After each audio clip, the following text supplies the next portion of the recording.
tugenda dusura ahantu hari ibikorwa bya vega byose mu Rwanda hose. None rero ubu ngubu turi hano mu mpinganzima ya Bugesera, ndetse twageze no mu bindi bikorwa byabanjirije avega, ibikorwa byubatswe na farge muri ahahoze ari muri Nshike. Ubu turava aha tujya Rwamagana, ari naho dusoreza urugendo rwose twagiyemo. None rero nkaba nicaranye n'umubyeyi uri aha ngaha uba hano mu mpinganzima ya Nyamata i Bugesera. Ubu ngubu nkaba ngiye kumuha ijambo akababwira uko yitwa. Mu kanya ninguha ijambo, icyo ngiye kugusaba urabwira abatwumva n'abazatwumva ikindi gihe amazina yawe, ukuntu wageze aha mu ntwaza y'Inyamata i Bugesera, aho waje uturuka, ukuntu warokotse, ibyakubayeho mu gihe cya genocide yakorewe abatutsi, ibyabaye ku muryango wawe, ariko ibyo byose ukagerageza kubivuga mu minota itarenze 10, rwose itarenze 10 byaba ari byiza. Ndabizi ko bitoroshye kuvuga amateka y'umuntu yaciyemo muri kiriya gihe mu minota 10, ariko urabigerageza ubigire bito, uvuge kuko twese ntawe utabizi. Ni nko kubaza ni nko kwigiza nkana, ariko ni ngombwa ko tubibaza. Twese dufite inzira twagiye ducamo. None rero ndagira ngo nguhe umwanya, ijambo ni ryo ubwira abantu uko witwa, uko byakugendekeye n'ukuntu wageze hano, n'ibikorwa uhabona, uko bagufashe, uko ubanye mbese n'impinganzima y'Inyamata. Murakoze cyane, bari uhera. Murakoze namwe. Ubundi amazina yanjye nitwa Kanyemera Frederico, nkaba naraturutse mu karere ka Kirehe, umurenge wa Mpanga, akagari ka Bwiyorere, umudugudu wa Nyagasenyi. Ukuntu genocide itangira, twabyutse mu gitondo njye n'urugo rwanjye, nari mfite umugore n'abana 5. Noneho tubyuka mu gitondo twumva byakomeye, turahunga, turagenda tugeze ku Kagera, twumva ni ahantu hamanuka, tuhageze twumva imirindi inyuma iza yiruka, nijye wari bibembeye, numva bansunitse, nitura hasi ngo nrumitse inda. Bakajya baturuka ku birenge bakandagira, ariko Imana nyaguhora amaso ikababwira ngo ntibakandagira ku gikanu, bagakandagira mu ntugu gusa, no mu mutwe ntibakandagiraho no ku gikanu. Ngiye kumva numva baravuga ngo kapfuye nimukajugunye mu Kagera, basunikira mu Kagera. Imana iti murabeshya ntapfa. Sinari nzi koga, ariko ngenda hejuru y'amazi, ngera ahantu hari ibifunzo n'imitete, mfata ibifunzo, amazi agera hano mu ijosi, amaguru wese biba mu mazi, amaboko nyafatisha ibyo bifunzo n'ibitete. Byari nka icyo gihe bantayemo nka 5:00, mbigeje nka 9:00 ngiye kumva numva ngo abari kwambuka mwe ari umuntu uri muri Tanzania, ndi hano. Basubwaraza uwo mugabo, azana ubwato, naho yazanye n'ikiba cy'inkwi. Aho mu gifunzo hari ubwato, hari inzu yubakishije amabati hasi no hejuru y'amabati. Yazanye ikiba cy'inkwi kuko yabonaga bwije. Ubwo yangezeho nka 11:00, hari habaye ibintu by'imbeho, aracana. Wari ukiri muri cya gifunzo? Ubwo ndi muri amazi n'igifunzo cyanjye mbifashemo.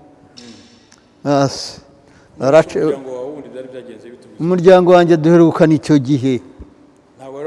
Icyo gihe bansunikaga banta mu Kagera, ngo sindi kumenya ngo n'ubu simenya ngo babo. Cyokoze hari umuhungu umwe bakurikiraga umukobwa w'imfura, ngo yaragarutse, we twasanze yaraguye, baramwiciye iwacu. Naho abandi 4 na nyina simenya ngo baguye. N'imipfire yanjye n'imizukire yanjye Imana irampagarika, aracana wa mugabo, arangije araza azirika ubwato ku gifunzo, araza afata atya mu maha, aranterura antereka mu bwato, asubiza inyuma. Asubira inyuma angezaho kuri iyo nzu aho yasize acanye, aho mu Rwanda, mu gifunzo cyo hafi y'u Rwanda, bitaragera hagati ya Tanzania n'u Rwanda.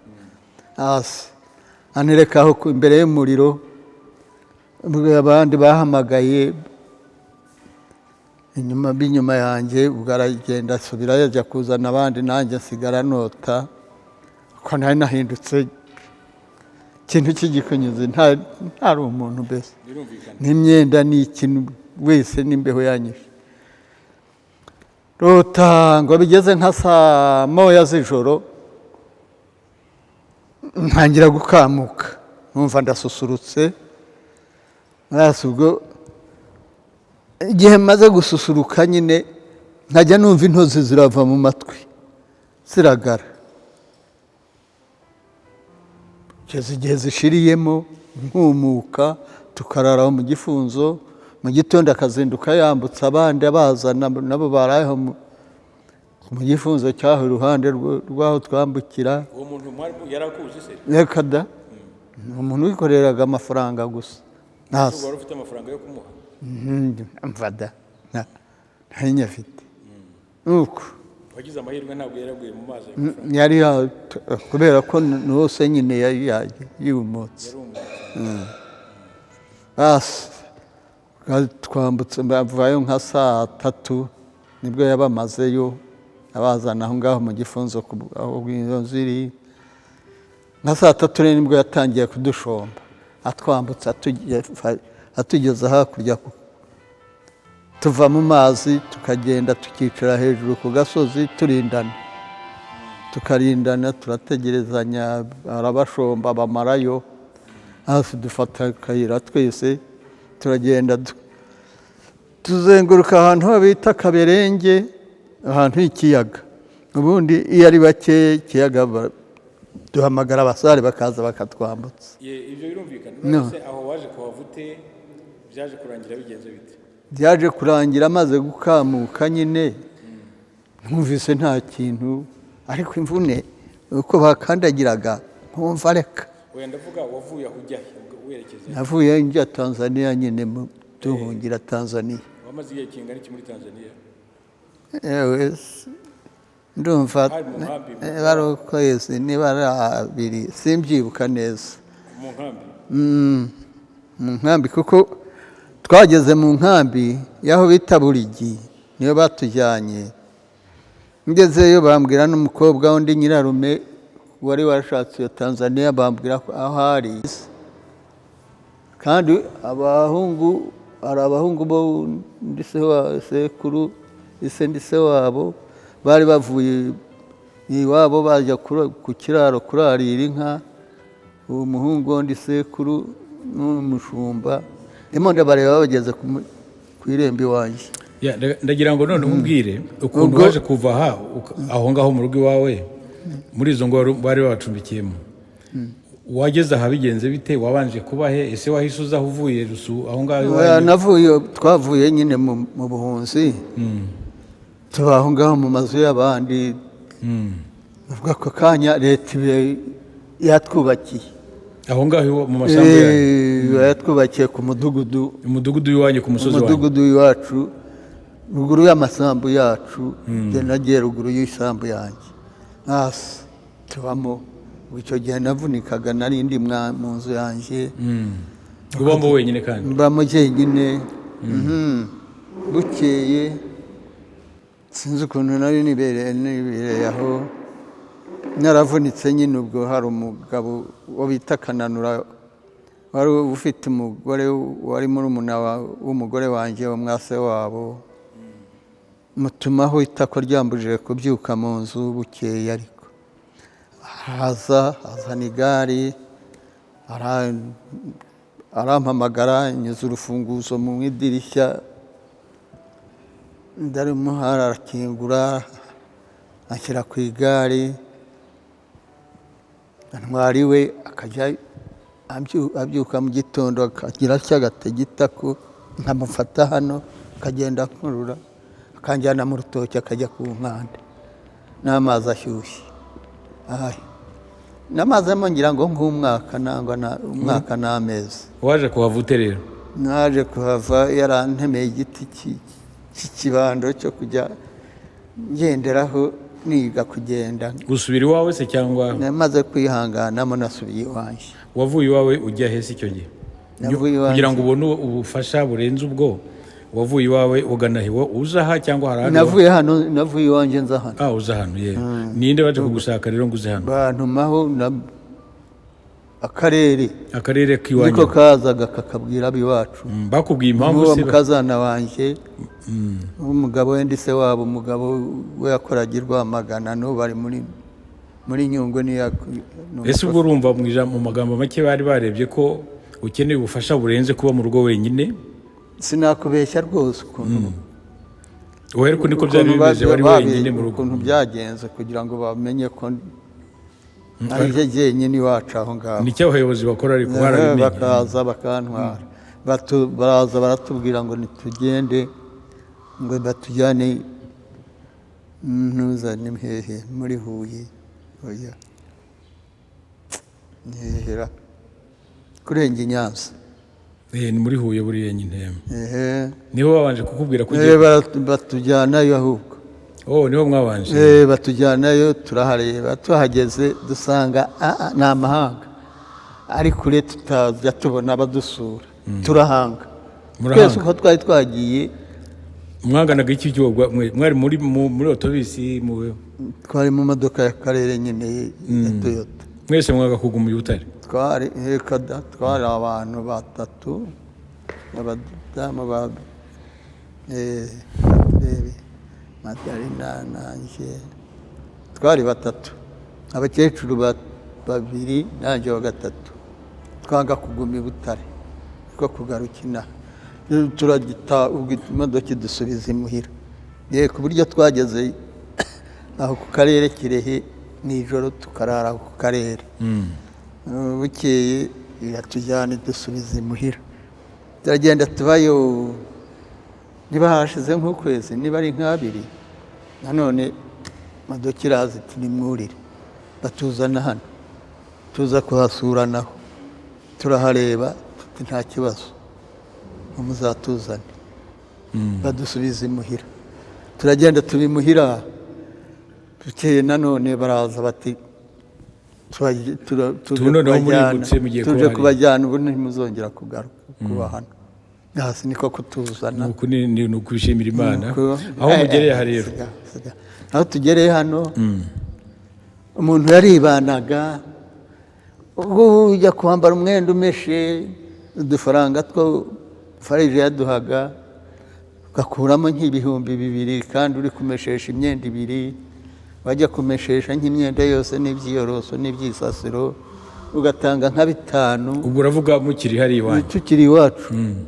Ariko aho tugereye hano, reka da ntawimesera, kereka umwenda w'imbere ni umuntu amesa. Naho ubundi turameserwa, turagaburirwa.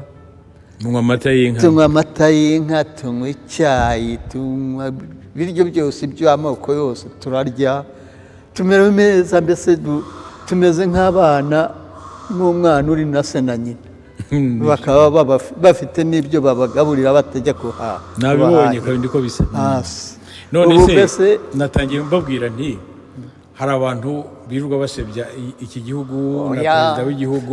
Kagame nyakugira Imana Imana imwongere nawe n'amadamu we. N'amadamu yaje hano kudutashyamo, twaraje turararaka.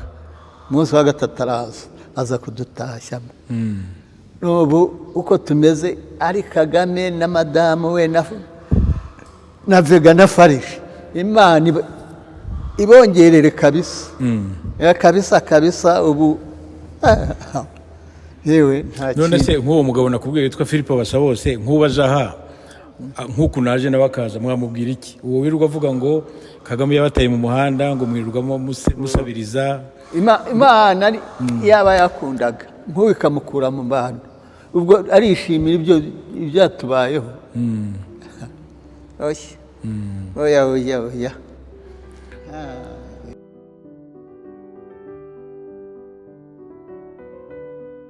Neza. Twasuye umunsi. Tumaze kuzunguruka rero muri iki kigo cya muri rugo rwanyu rwiza, abantu mureberera muri rugo batubwiye ko mwaye n'imyaka yabo ari hagati ya 60 n'ingahe kugera muri 90 n'indi hafi 100. Abantu bagize muri icyo kigero nanjye nicyo ndimo anyways. N'abantu tuba dutangiye kurwara kugira uburwayi. Nkaba rero ngira ngo numve wenda wenda twabonanye nakwibwira muri make. Naje ndi hano mu Rwanda nturuka muri Canada, nzanywe no kugira ahantu hose hari ibikorwa bya vega no mu Impinganzima hose. Impamvu si yindi no kubera ko hari abantu baba hanze y'iki gihugu birirwa babeshya abandi babumva ngo abantu basigajwe heru na genocide yakorewe abatutsi mu 1994 ngo barandagaye, ngo nyakubahwa perezida wa Repubulika Paul Kagame ntabitayeho, ngo na Faustin dirishwi nta ibyo bintu ngo habe n'imfubyi ngo nta kuntu zibayeho. Noneho uyu muntu ari kurere ukamubwira ibintu nk'ibyo atarabibona, hari ababyemera bakibwira wenda ko byaba ari ukuri koko, n'utabyemera ariko ntabura gushidikanya tere ko wenda bira byaba ari byo koko. Ni cyo rero cyaduhagurukije. Ubu rero twazungurutse twavuganye n'abantu bagirirwa bikorwa baba muri rugo rwanyu rwiza. None abenshi twavugishije, hari hasigaye wowe nk'umuganga ubashinzwe. Ndagira ngo wibwire abantu muri make, utubwire akazi ukora buri munsi ukorana n'abo bantu. Murakoze. Nyerekwa Umubire Bernadette. Nkora muri rugo rw'Impinganzima ya Bugesera nk'uko mwabivuze. Amashinzwemo akazi k'ubw'infirmiyeri cyangwa umunasi.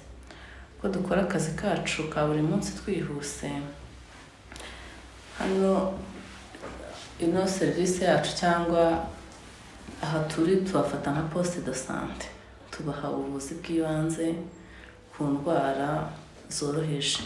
Ariko ubwo buvuzi bw'ibanze ntabwo bivuze ngo urwaye bigarukira aho ngaho. Tuba dufite imiti y'ibanze, niba arwaye umutwe, niba yagize gute, buriya nyine buri ku rwego rwacu. Ariko nk'iyi ndwara ikomeje cyangwa ntakorerwa ntakiri aha, dukorana n'ibitaro by'akarere.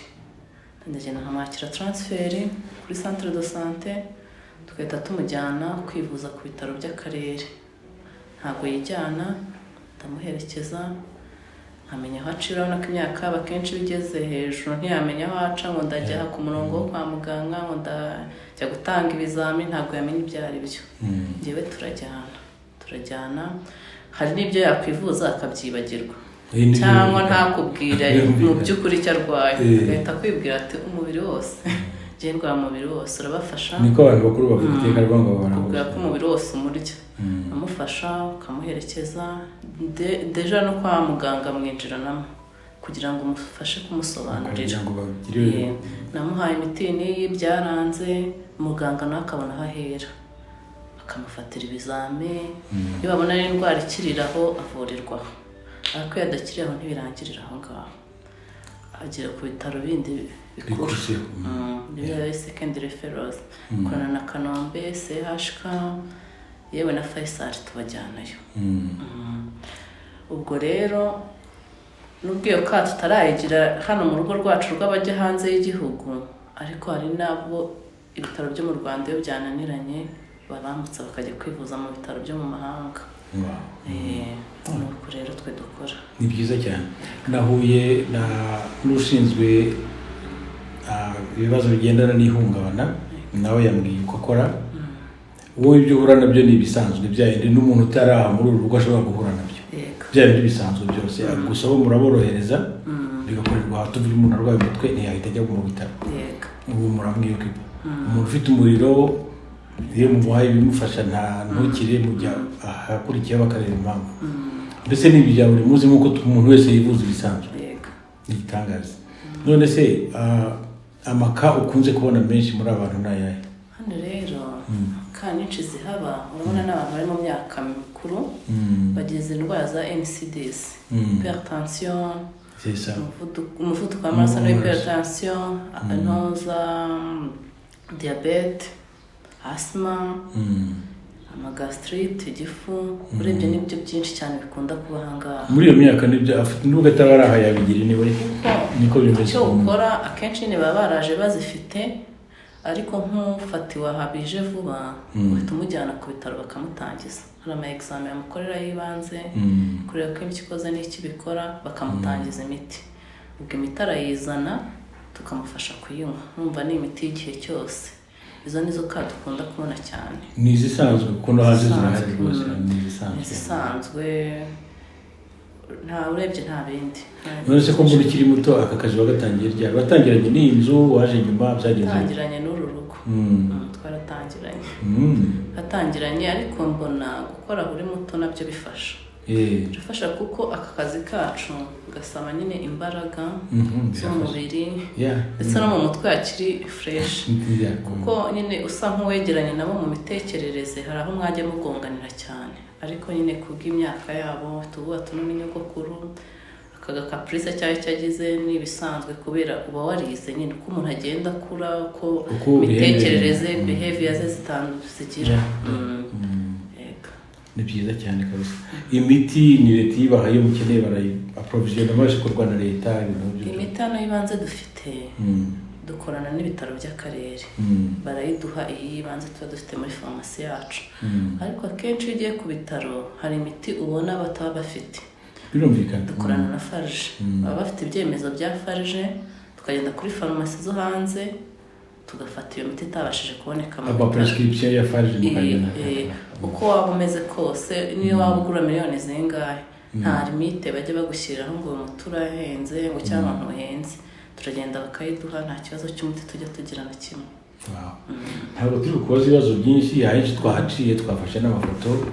Nibaza ko ibyo bihagije kugira ngo abantu bari hanze bumve ibyo ukuntu mukora buri munsi mu gukorana n'aba bantu, cyane cyane abo ngabo bagenda bavuga ko nta bikorwa bihari. Nkuko rero icyo kibazo nkibaza abantu bose nenda kikoza. Abantu bagenda bavuga ibyo basebya Leta ngo ntacyo yamariye, uragira ngo tuzababwire message yawe nk'umuntu nk'umuganga uri muri rugo ureba ibihabera buri munsi? Niyo nk'umuganga uri muri rugo rero ikintu nakwisabira abo bantu ni ukureka kuvugira kure.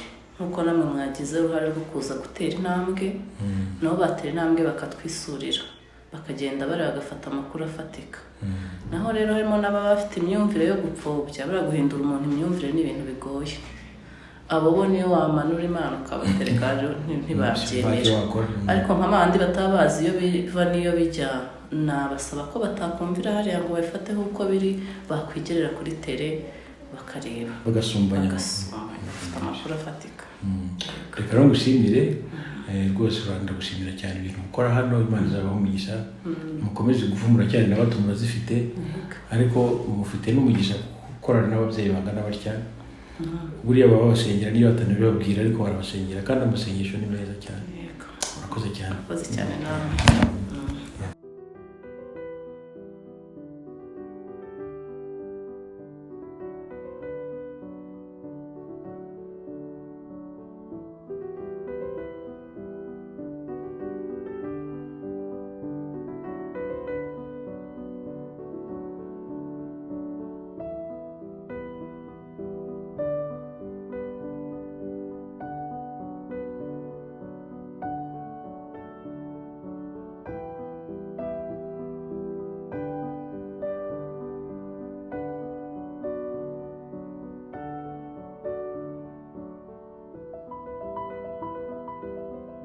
main influence bivuze ngo ahangaha naho abarwayi bakirirwa, akaba nayo block ya mbere. Ubwo kuri iyi block ya mbere naho abarwayi mwakira se abarwayi bari bo bose cyangwa n'abarwayi specific? Ntabwo ari specific, ni ukuvuga ngo nubwo ari ivuriro ryavuga byakira abafatanyabikorwa b'ababyeyi, abanyenerwabikorwa nibo ba mbere bivuza hano ariko n'abaturage bose muri rusange kuko na leta ifiteho ariko umuntu bakamasike bazanakumenya bivuze ngo rero ahangaha niho abarwayi tubakira bose muri rusange ubwo dufiteho rero hano abarwayi bamaze kwakirwa no hari amakonsultation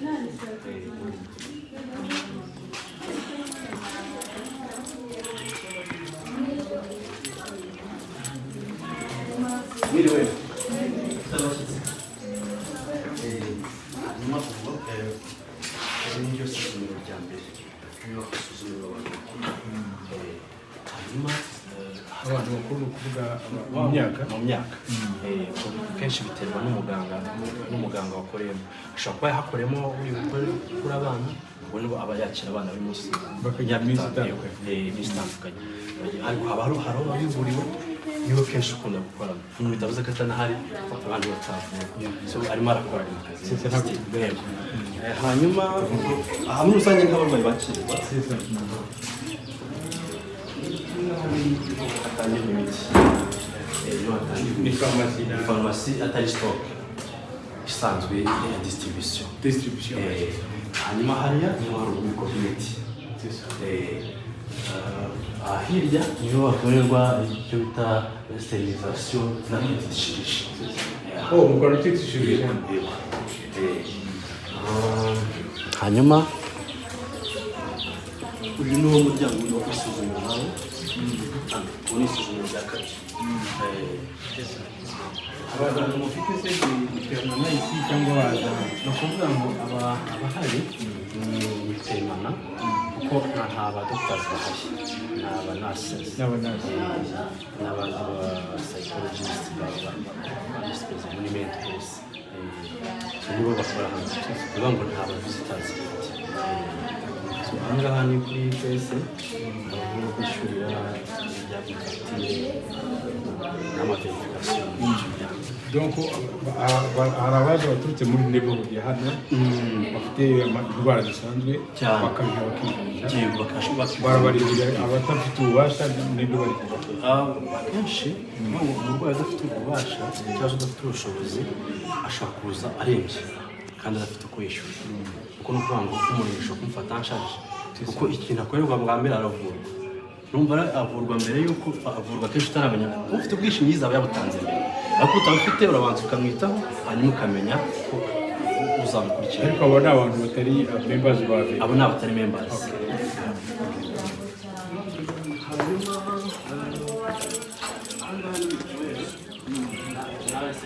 zose niho ofisi yabo niho bakorera niho bakiriye niho abakozi babo hanyuma disi irimo iraba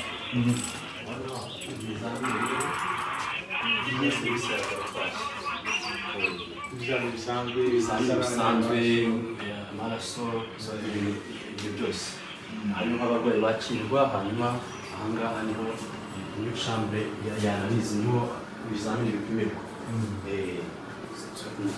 ziteye nayo twacitse ubwo bivuze ko iki gice cya mbere niyo bloke ya mbere ndumva iyo ni twashakaga n'intego twakareba tukareba no kubikora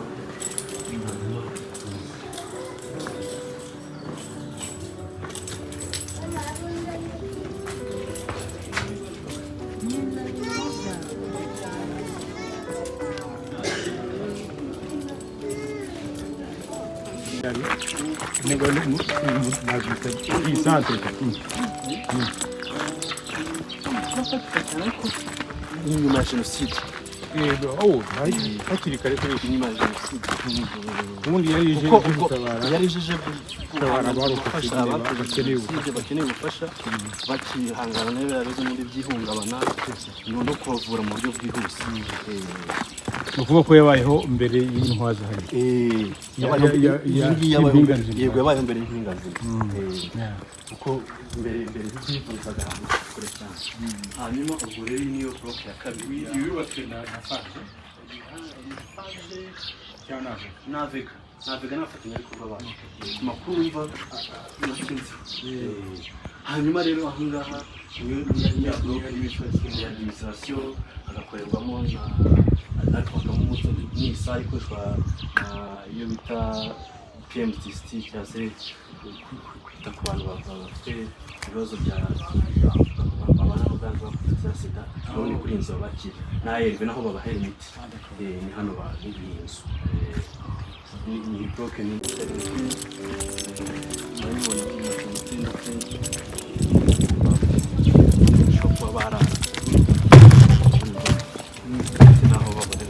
ugereranyije abarwayi benshi mubona hano ni abambaye bavuga cyangwa ni abantu no kuvuga ngo umenye uzaza ko bafite hano hafi kuko ntabwo ari benshi cyane ariko nibo bari mbere kuvuga ngo barabizi neza yuko abagenerwabikorwa barabizi neza yuko hano ari abantu bakiri bazi bagomba gufashirizwa. none se abo babiga baturuka mu ngo zabo bari bafite mu ngo zabo muri izo ngo zabo se bahafitiye ubufasha naho cyangwa ni abantu bashobora kwirwanaho ku giti cyabo mu ngo zabo akenshi baba baragiye babarura urwabyinsi baba utishoboye n'ushoboye bafatwa mu buryo bugiye butandukanye kuko bivuga ngo leta ntibazi kuko ntabwo igihugu abagenerwabikorwa babo bivuze ngo umuntu wese agenda yitabwaho bitewe na kondisiyo abaye n'uko baba babizi.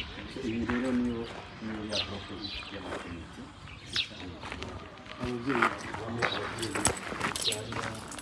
naho baboneye kubyara yo kuvuga ko isanzwe yanyu ikorana directement na hospital ya Nyamata uvuga ngo kuri kese ibishanse tudashoboye aho dufite ambulance itigira gute twaba umurwayi kongera kutabyo byose cyane kandi na hafi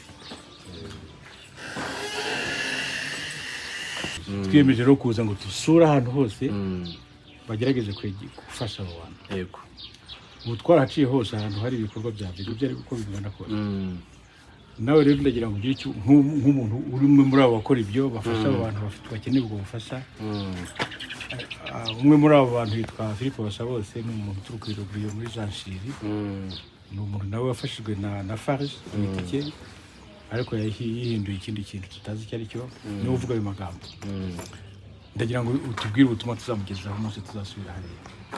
Ubutumwa buhari ubwo rero icyo we yabavuga nta nubwo ari kumfubyi gusa ubwo yaba n'undi afite gahunda yo kupfobya leta cyangwa se n'ibikorwa bya leta ariko abashije kwigerera ahangaha cyangwa se agahabwa n'amakuru nk'ayo muzamuha yabihamya neza cyane ko usibye nanjye n'undi wese mwabaza z'u Rwanda neza cyangwa se wabashije gutembera akareba ibyo bikorwa n'abo bantu bakaganira bampa amakuru afatika ya nyayo. Yeri icyo namubwira nimba atabasha kugera mu Rwanda niyumva amakuru y'impamo ahaturuka ahawe n'abantu wenda yumva ko yizeye ariko akenshi ibyo no gupfobya no kuvuga ngo nta nubwo n'ubundi naho u Rwanda rugeze ntacyo bimubwiye bivuze ngo u Rwanda ntabwo yemera yuko n'u Rwanda rwiyubatse. Iyo ni message tuzamuha ariko ndagira ngo noneho we use n'uwereje sa message tubwire noneho abamwumva bakwiye gutekereza bati tuvuge hari abantu bavuye hano ari bato ubu bakaba bamaze imyaka 28 muri Canada imyaka ingana niyo genocide nazibaye warokotse imyaka 10 bafite hafi 40 n'umukuru uwo muntu niba ataragaruka akumva iyo message urumva wamuha ubutumwa ki? Ubutumwa nama ku giti cyanjye yasoma amakuru aturuka ku binyamakuru yumva yizeye kuko uvuga abantu benshi bari hanze bafite ukuntu bashaka kumva ibintu byabo bakabijyana n'ibirimo bibera mu gihugu cyacu ariko ntago amakuru bafite nayo bahabwa. Nkeka ko umuntu wese ukunda u Rwanda yumva ko yifitemo ubunyarwanda mu mutima we yashaka no kuntu anarusura ubwabyo kuko ni nacyo kintu ubundi ni nayo message naho umuntu wese wumva amakuru y'ibihuha akayagira impamo yarusura cyangwa se agafata umuntu we yizeye wa hafi agasura u Rwanda hanyuma akamuha amakuru afatika, aho kugira ngo akomeze yumve ibihuha nawe abigendereho. Umuntu wasuye u Rwanda agafata amakuru yiboneye no ku maso ye, ntabwo yatekereza. Nyibutsa amazina wabwiye ko nitwa Karembera Janvier. Karembera Janvier, wowe ubundi ushinzwe iki hano? Njyewe ndi muri section muri laboratoire muri Avega Nkarama. Urakoze cyane, ntabwo ndi bukugore cyane, ndabona kuri bizi n'abanye abantu bagutegereje. Yego, reka nkurike natwe tugiye gukomeza ubwabagana. ndabashimiye cyane. Murakoze cyane. Merci beaucoup. Merci. Bakunzi ba Rwanda Canada News, namwe mwese muduteze amatwi, ndabashuhuje kandi bahaye ikaze mu kiganiro tugiye kugirana na Madame Constance, umukuru w'impinganzima y'i Bugesera i Nyamata.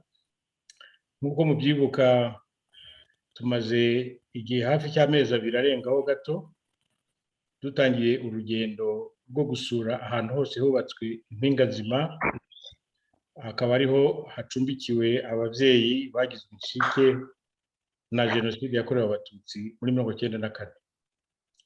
Urwo rugendo rero nkuko twarutangiranye, ubu tugiye kurisoza turi kumwe, turarusoreza i Bugesera mu mpinganzima y'u Bugesera.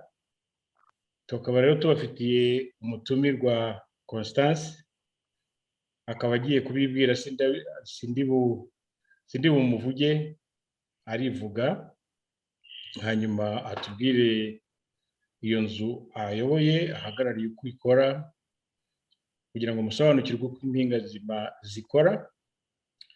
Ariko nanone mbibutse impamvu yatumye dutangira uru rugendo dushoje uyu munsi muri uru rugo, nuko hari abantu biyemeje kuvuga ko u Rwanda ntacyo rwigeze rumarira abacitse ku icumu rya genocide yakorewe abatutsi kuva yaba kugera uyu munsi. Abo barimo nk'umuntu witwa Basabose Philipo, wakoze ikintu cyitwa igicumbi, akaba umugambi we ari uguhora harabika Leta n'umukuru wayo. None reka nk'umwanya Madame Constance abibwire, hama dukomeze atubwira ukuntu bakora, imirimo bakora ya buri munsi, ukuntu ababyeyi babayeho, uko baje bameze, aho baturuka, mbese arabamara amatsiko uburyo burambuye. Madame Constance, muraho neza? Muraho neza. Amakuru y'iminsi duherukana hambere. Ni amahoro. Ni amahoro. Nkuko rero babyumvaga, ndagira ngo mutangire mwibwira abatwumva, noneho bamenye uwo bagiye kuvugana, tubwire mu magambo arambuye abo babyeyi ukuntu bana nabo, ukuntu baje bameze, mu magambo avunaguye. Noneho dukomereza aho. Urakoze. Murakoze. Nitwa Impinganzima Constance, nkaba ndi umuhuzabikorwa w'urugo rw'impinganzima ya Bugesera. Urugo rw'impinganzima ya Bugesera ni urugo habamo ababyeyi bagizwe inshike na genocide, bari mu zabukuru, batishoboye, bakeneye ubufasha. Harimo urwo rugo rurimo ababyeyi 67 bagizwe n'abasaza 8 n'abakecuru 59. Ababyeyi babamo rero ni ababyeyi bagiye baturuka hirya no hino, cyane cyane mu ntara y'Iburasirazuba, mu turere twa Nyagatare, Ngoma, Kirehe, Rwamagana, ndetse hari n'abandi dufite bagiye bazanamo bahoze mu rugo nkuru nguru rwabaga i Kayenzi, aho n'ubundi igikorwa nk'iki cyatangiriye ku ikubitiro. Bari 8 ariko baraza kubera ko aho bari ntabwo hari ibyangombwa byose, ariko Leta ihitamo kubazana ahangaha kuko ho hari ibyangombwa byose byuzuye. Hari rero ubwo n'abaturutse muri ako karere ka Kamonyi, abaturutse mu karere ka Rulindo, abaturutse mu mujyi wa Kigali, ni ukuvuga Gasabo, Kicukiro na Nyarugenge, ndetse dufite n'abavuye i Muhanga bakeya n'abavuye i Nyanza bakeya. Abo bose baraje bateranira muri uko, bakaba ari uwo mubare nababwiye haruguru 67. Okay. Ni ababyeyi bicara bagasabana, kuko burya iyo umuntu akiri wenyine atekereza ko ari ijuru ryagwiriye wenyine, ariko iyo bageze hano ubuhamya bwabo burabubaka, ubuhamya bwa buri wese bugenda bwubaka undi, kuko basanga ibyago babonye ari bimwe, gusa icyo bahurizaho ni ugushima iyi leta y'u Rwanda, kandi koko yagize neza pe, yagize neza kuko iki ni igikorwa cy'indashyikirwa, kuko aho bari baragizwe inshike na genocide, abagome barabahekuye, barabakuyeho amashami yose, basigaye bahagaze nk'igiti cyo mu ishyamba, kandi nta n'imbaraga bafite, bari bageze muri ndindamwana, hanyuma bakabahemukira gutyo. Leta yo kabyara yo gahoraho ihitamo kubegeranya, ibashyira hamwe gutya kugira ngo babafashirize hamwe, kandi niba bari hamwe ubuhamya bw'umwe bwubake mugenzi we. Aho rero bagereye muri ibi bigo baratuje, barahura bakaganira, bagaseka, bakayaga. Ntabwo wenda umuntu avuga ngo agahinda kashira, kuko agahinda batewe ni igikomere, ni inkovu ihora ivu, ariko iyo nkovu itwikirwa n'ibyiza babakorera. Basigaranya ku gahinda gusa, ariko ikindi kirebana n'ubuzima bwabo icyo kibazo cyarakemutse, leta yarakibakoreye, nabo ubwabo iyo babivuga baravuga bati nyakubahwa perezida wa repubulika na madamu we, bati nibo bana twasigaranye, Imana ijye ibaha amahoro n'umugisha, bazabyare baheke, bati kuko twari tuzi ko dusigaye twenyine, twari tuzi ko tudafite kivugira, twari tuzi ko tudafite epfo na ruguru, ariko twabonye abana rwose bahagarara mu mwanya w'abacu bagiye, baduha icyo dukeneye cyose. Baduha amata, baduha amafunguro, turyama heza, turya byiza dushaka, turavuzwa, bati nta kintu na kimwe tudakorerwa. Bati ibyo byose rero birabubaka, bikabashimisha, bigatuma natwe ababafasha bitatugora cyane, kuko dufasha imitima iba yaragiye hamwe. Tukiri aho kuko ibyo uvuga narabyiboneye n'amaso, nabonye ukuntu bafashwe, ahantu batuye ukuntu hasa neza, ndetse narwamenye ko ari ikigo gicumbikiye abantu bageze mu zabukuru, wagira ngo ni muri hoteli, ndetse hari amahoteli menshi. Nabonye icyo kigo kiwanyu kiruta ubwiza n'ukuntu giteguye n'ukuntu hasa. Tukiri aho rero ukuntu mubafasha, ndagira ngo utubwire, ni ababyeyi bari bafite uko babayeho mu ngo zabo, ubu rugo bafite n'urwo rwonyine murimo uhagarariye. Ese umunsi ku wundi ndagira ngo umbwire babaho bati? Ubundi iyo bari mu rugo umuntu ntabura utwo yikorera mu rugo, haba koza amasahani, haba gukubura. Abo ngabo muwokipa mute umunsi ku wundi? Ndavuga ubwo abafite akabaraga ko kugira icyo bakora, badafite ubumuga, batarwaye ikintu, umunsi wabo bawubaho bate buri munsi? Turebye rero umunsi wabo uko bawubaho, wenda duhereye mu gitondo. Mu gitondo abanyuma babyuka isaa moya. Murabizi ko abantu bageze mu zabukuru gutya barazinduka, ntabwo bakunda kuryamira. Abazinduka saa 11:30. Iyo babyutse abo ngabo babanza, ubyutse wese abanza kujya kwisukura, ajya muri dushe agakaraba, ukeneye amazi ashyushye arayabona, ukeneye akonje arayabona, akisukura agakaraba. Hanyuma yarangiza, hari abahitamo kuba bikoreye siporo mu kigo. Urugo rwacu ngira ngo mwararubonye ni runini, bararugendagenda, agakora utumuvoma tutamuvunnye, kuko icyo kintu ni ikintu cyatugiriye akamaro cyane, cyatumye hari indwara zimwe na zimwe birwanya. Ahangaha navuga nka rubagimpande, kuko bari batangiye kujya wenda kubera kutagendagenda, bari batangiye kujya barwara indwara z'imitsi, ariko ko bakoreye iyo siporo indi myitozo isanzwe ngororamubiri igenda bigabanuka. Iyo rero barangije, ba bandi ba nyuma babyuka saa moya nabo bagakaraba. Ibyo byo kwitegura no iyo birangiye bahurira ku meza saa 2, kugira ngo bafate ifunguro rya mu gitondo. Iyo saha iyo igeze bateranira ku meza saa 2 bagafata ifunguro rya mu gitondo, bahabwa amata ku bayashaka, hari igikoma ku bagishaka, ndetse hari n'icyayi ku bacyifuza, hari umugati, hari n'imbuto. Iyo rero bamaze gufata iryo funguro, kuko turabareka ntibumve ko wenda bari mu rugo ahantu runaka, bo bakumva ko bari nko mu rugo. Kwa kundi umuntu akora uturimo ari mu rugo iwe n'uwo. Iyo bavuye ku meza, abafite akabaraga baragenda bakegera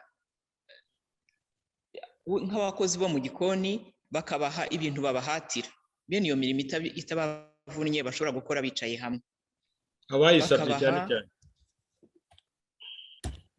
abayisabye nibo bayihabwa cyangwa bo baribwiriza? Ntabwo twebwe tubabwira ngo mukore oya, nibo ubwabo bibwiriza. Ni nabyo nababwiraga ko baba bameze nk'abari mu rugo iwabo n'ubundi, kuko mu rugo iwabo yibwirizaga agakora aka karimo agakora, na hano nuko baba bameze. Kuko ikintu cya mbere tubanza kubatoza ni ukutijena, bakumva ko bari mu rugo iwabo, bakumva ko buri wese ari mu rugo iwabo, ari mu rugo iwe.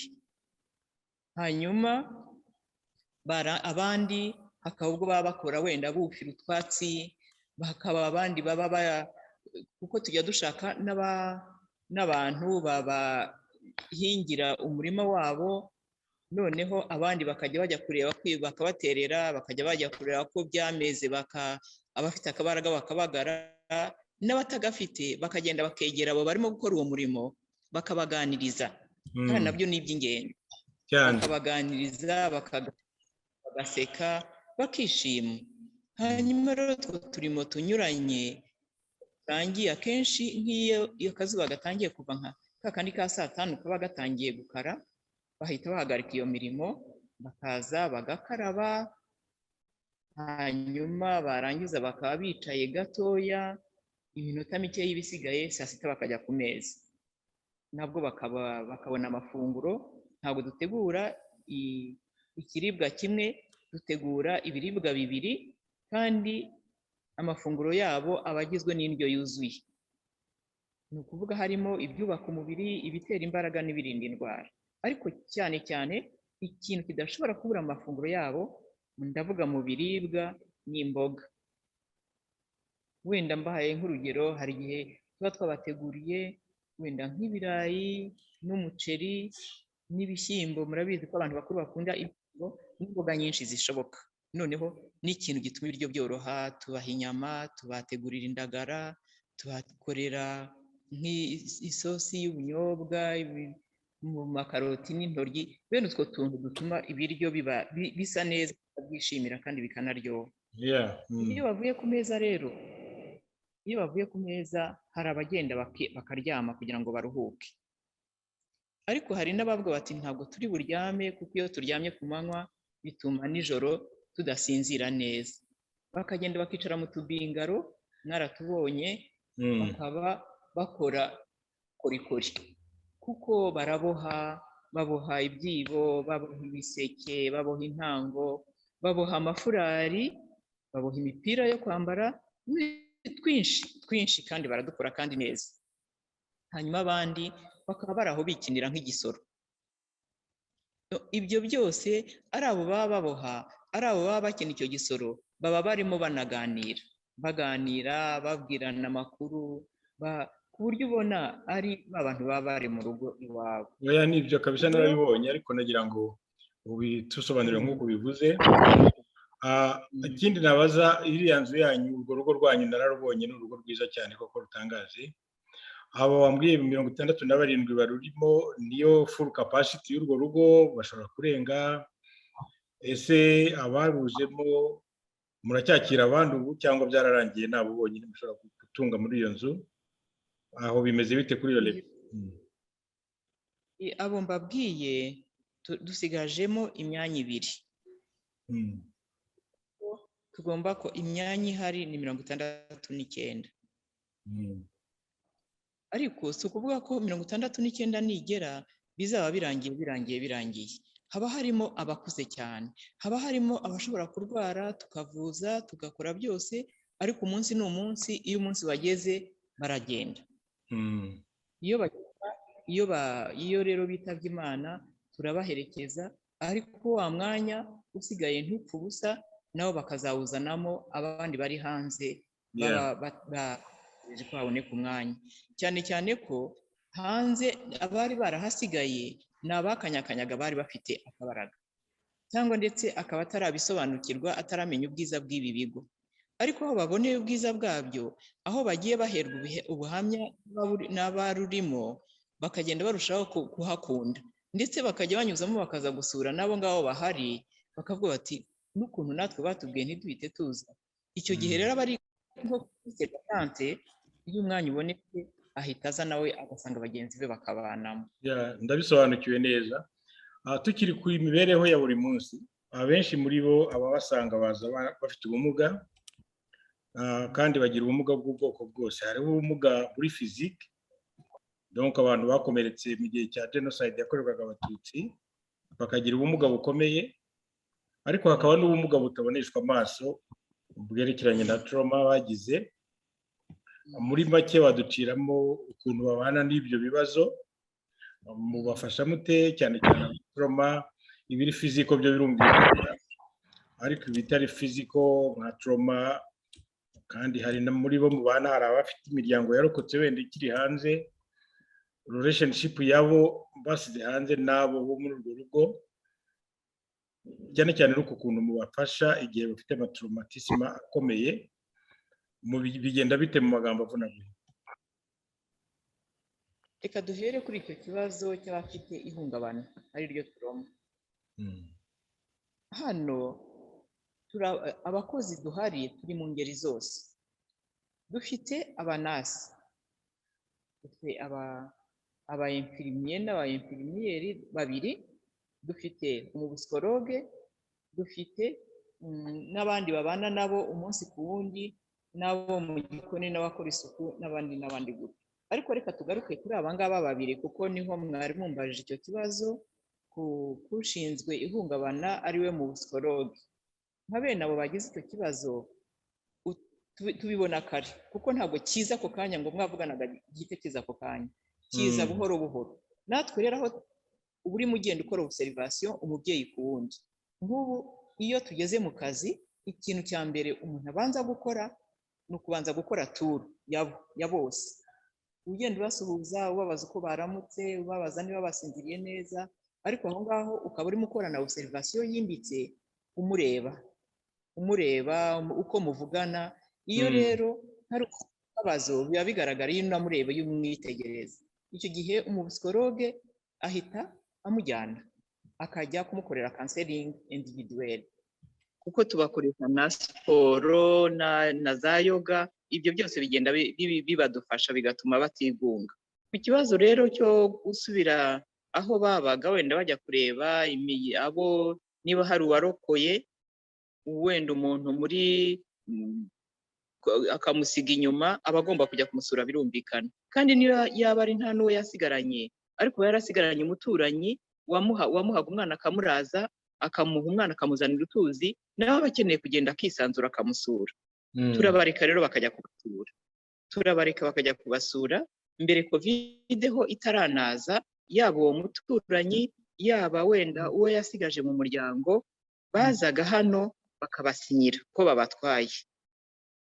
Impamvu twabasinyishaga ntabwo ari iyindi, si ikindi, ni ukugira ngo tube sure y'umutekano wabo, kuko yabaga atwawe n'umuntu runaka bafitanye isano iyi n'iyi, akadusigira umwirondoro we, akamujyana akamumarana iminsi 4 cyangwa 5, hanyuma akamugarura. Kandi yagenda tugahamagara executive w'umurenge wabo, tugahamagara executive w'akagari kabo, tugahamagara mudugudu, tukavuga ngo twaboherereje umubyeyi, twagira ngo umutekano we muwumenye, wenda atagira akabaza kanaka kamuhungabanya, atagira ingorane iyi n'iyi yahura nayo. Ntabwo ari uko twabaga tutizeye umutekano w'aho agiye, twabaga tuwizeye, ariko tugomba kumenyesha n'ubuyobozi ngo bumenye ko hari umuntu twohereje. birumvikana. Noneho uretse n'ibyo by'umutekano birumvikana ko mu basigasiye ku buryo burambye, kandi abenshi barabigiriye igihe nari mpari hariya naje kubasura. Noneho tujye ku yindi level yerekeranye n'amachallenge.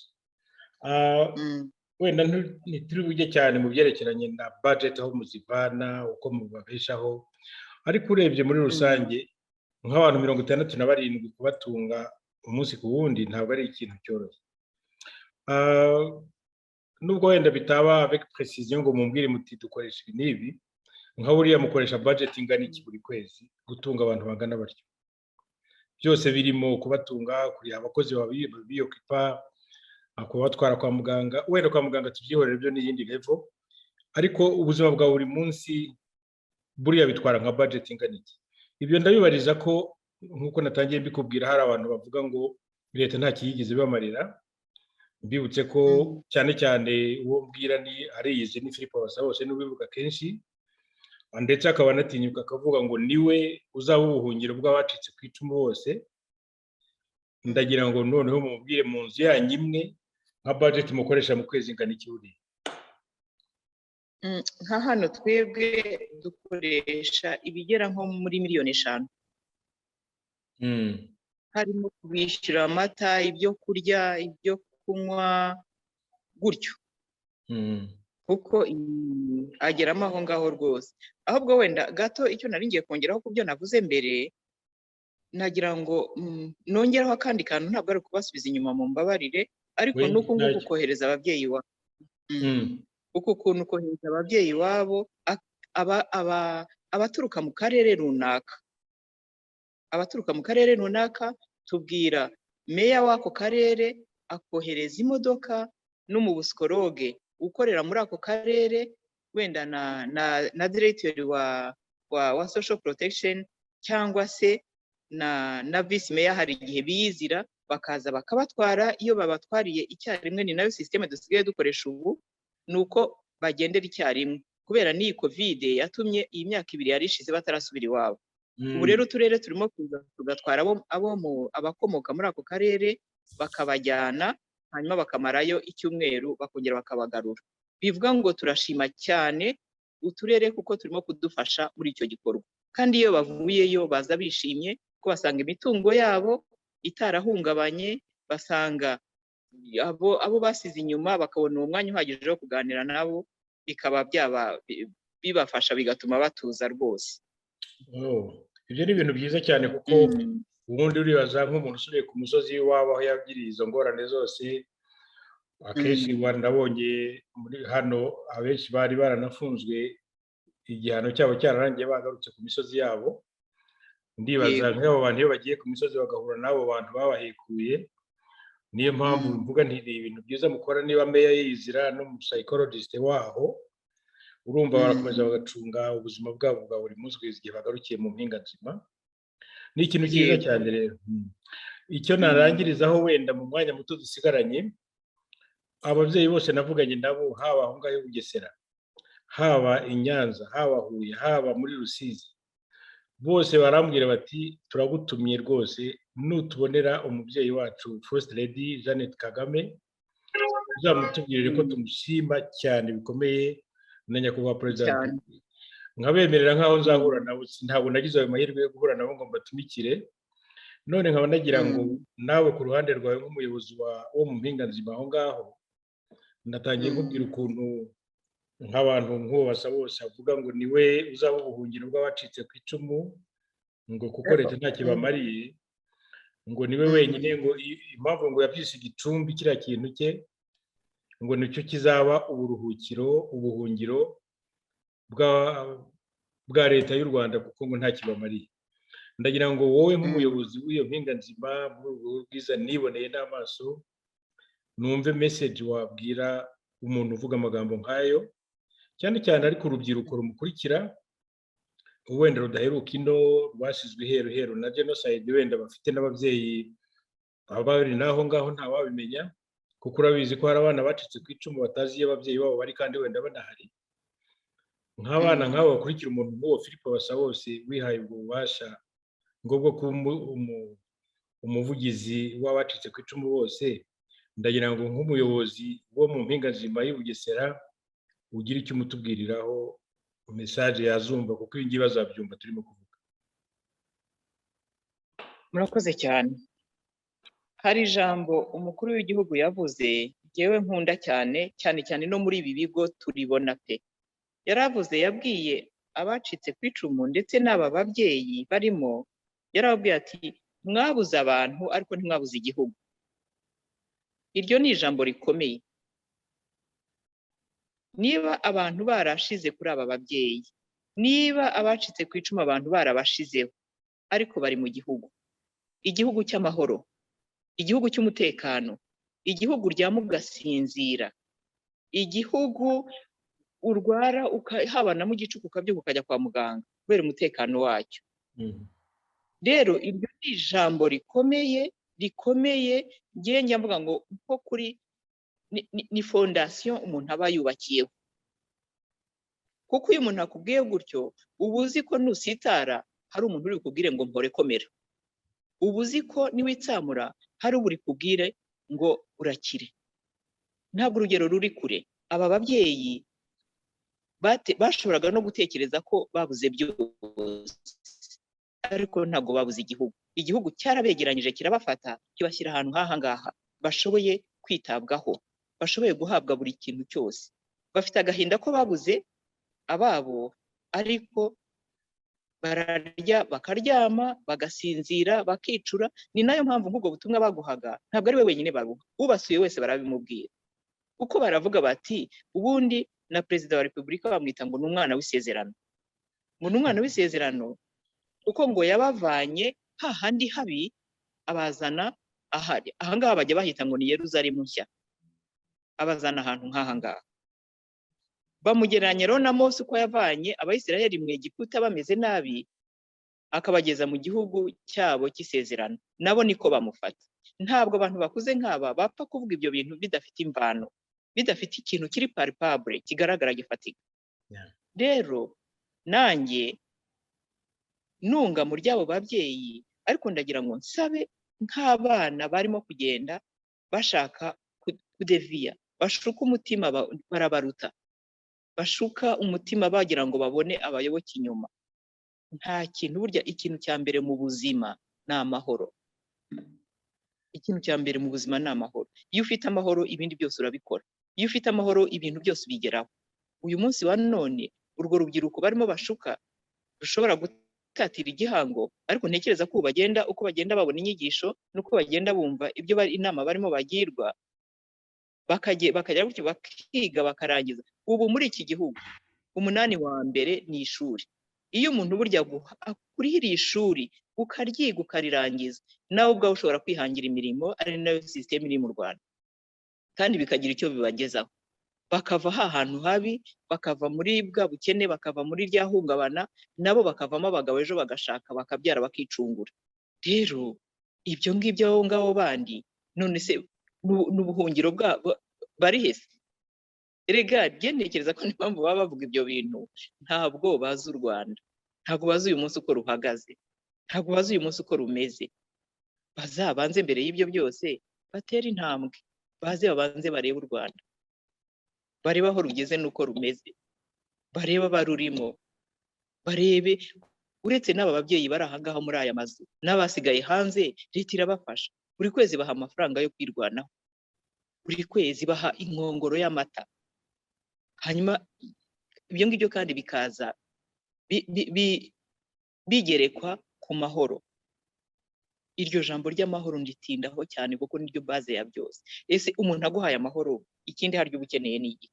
Ntacyo nta na kimwe, ahubwo reka ngushimire cyane kuri iyo message ubahaye. Ndizera ko bazayitega amatwi. None bakunzi ba Rwanda Canada News, namwe mwese mwakurikiye iki kiganiro, turabasaba kujya mugisharinga n'abandi bakamenya ayo makuru, bakamenya aho ubuzima bw'abanyarwanda buhagaze muri iki gihe, cyane cyane kandi mugakora na subscribe kugira ngo byo kujya bibacika kuko ntabwo birangiriye aha. Nubwo nababwiye bwose ko urugendo twatangiye rusura impinganzima turushojereje i Bugesera, ariko hari ibindi biganiro bizakomeza nanone bigamije kwereka kubwira abo bantu bose bihaye kwirirwa basebya igihugu n'umukuru wacyo kandi bakoresheje ikinyoma. Twe ntabwo tuvuga ibinyoma. Niba muvuga ko nk'iyo mpinganzima idahari muzahajye muzayihasanga, muraza kubona ukuntu isa nimbibereka nta hantu hadasanzwe. Nabo bavuga ibyo niwabo basize ntabwo hameze nk'uko nahabonye i Bugesera, nta nubwo hateze kuzapfa hasa nuko nabonye i Bugesera. None nkaba mbashimye Madame Constance, mbifurije gukomeza akazi keza. Nuko ibi ngibi tuzabigerageza kubyereka abantu bose babibone, ariko cyane cyane turifuriza abakurikira amagambo avugirwa ku gicumbi ko bazabitega amatwi, kuko nibo byagenewe by'ibanze, kugira ngo bo gukomeza bahora bumva Basabose one side yonyine, barebesha amaso ibintu bikorwa muri iki gihugu, bareke kumva amagambo y'amangambure adafite abashingiye ntabwo. Nongeye kubashima cyane, murakoze, kandi mukomeze gukunda ibiganiro bya Rwanda Canada News, mujye mubiha n'abandi babirebe. Mbifurije gukomeza akazi keza, murakoze cyane.